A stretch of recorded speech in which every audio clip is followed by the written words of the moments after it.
Welcome back to our channel. In today's video, we'll provide you with a full guide on how to send last logs in Telegram.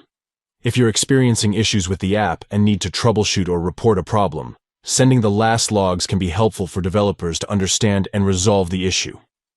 We'll walk you through the process step by step. Let's get started. Step 1. Open the Telegram app on your device. Make sure you're logged into your Telegram account. Step 2. Look for the 3 stacked lines in the top left corner of the app. Tap on these lines to access the main menu.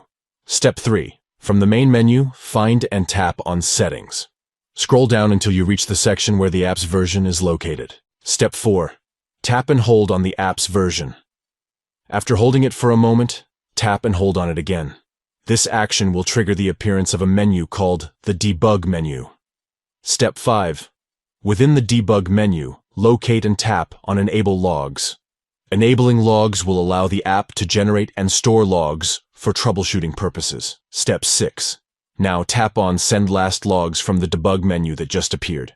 This action will send the most recent logs to the Telegram developers, providing them with valuable information to investigate any issues you may be facing.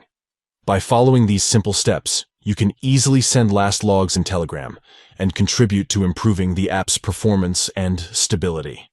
Thank you for watching and happy troubleshooting.